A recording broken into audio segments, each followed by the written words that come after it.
دوام سال گذشته 2020 به ساحه تندرستی برای خریداری داروری، تجهیزات طبی، بنیاد بیمارخانه‌های موقتی و دستگیری کارمندان ساحه طب از بودجه دولت 1 میلیارد و 600 میلیون سومانی مبلغ جدا کرده شده است. در این باره مدینه نبیزاده عضو مجلس ملی مجلس عالی جمهوری تاجیکستان ضمن بررسی شرح پیام پرزیدنت کشور معلومات داد و تاکید کرد که نوابسته از شرایط وزنین بیماری کووید 19 که جهانیان را به تهلکه آورد، تنها در سال 2020 30 بیمارخانه با 7000 کت خواب برای بیماران ساخته به استفاده داده شده است. اینچنین برای 5400 نفر کارمندان ساحه طب امتیازهای مبلغی روانه کرده شد. گفته می شود که پیامدهای پاندمی نه تنها به اقتصادیات تاجیکستان بلکه به تمام جهان تأثیر منفی خود را گذاشته است.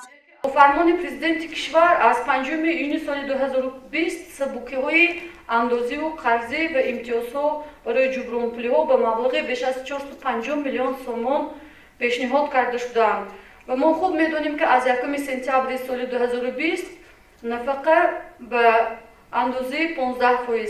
استیپندی اینچنین و برای معاش کارمندان مقامات حفظ حقوق 10% و برای گروه معیوبانی که به نگهبانی مخصوص احتیاج دارند 50% زیاد گردیدند و اینچنین در سمت کشاورزی کشور بسیار هم امتیازها جاری کرده شد. مدینه نبیزاده عضو مجلس ملی مجلس عالی جمهوری تاجیکستان تاکید کرد که پیام سالانه پرزیدنت جمهوری تاجیکستان امامعلی رحمان به مجلس عالی کشور به استقبال 30 سالگی استقلالیت تاجیکستان راست آمد. خوشبختانه در کشور ما فقط آسان است که 1 میلیارد و 600 سومانی یا که یک چند 30 بیمارخانه به استفاده داده شدند. این مسئولیت بلندی ما و شما می باشد و من باوری کامل دارم که در جشن مبارک و مقدس ملی ما، جشن 30 سالگی استقلالیت دولتی جمهوری تاجیکستان،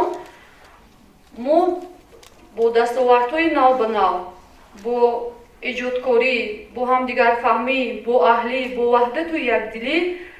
چیزی که شهر خوجند 1000 ساله ها در محور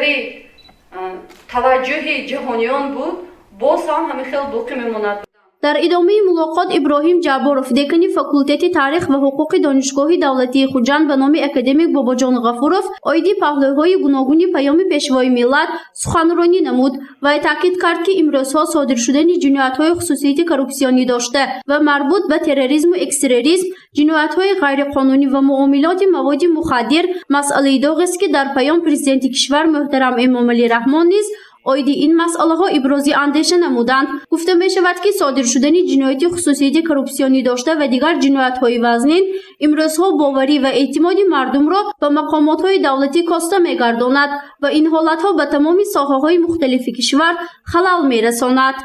تمام ساحه از جمله به ساحه معارف، تندرستی، حفظ اجتماعی، دیگر سمت های فعالیت ما، عمل های کورپسیونی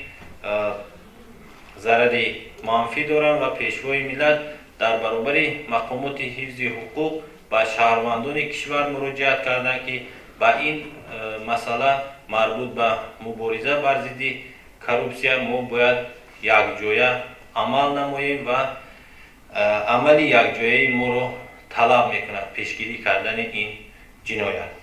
ملاقات و واخوری آیدی شرح و توضیح پیام پرزیدنت کشور امامعلی رحمان به مجلس عالی در تمام مؤسسه ها، تشکیلات و اداره های دولتی با قشرهای گوناگون جامعه گذرانیده می شود. هدف این فهمانیدن نقطه های مهم پیام امساله به ساکنان کشور محسوب می شود. گزارش فرزانه شمسی و نسیم رحیمov برای برنامه اطلاعاتی خبر.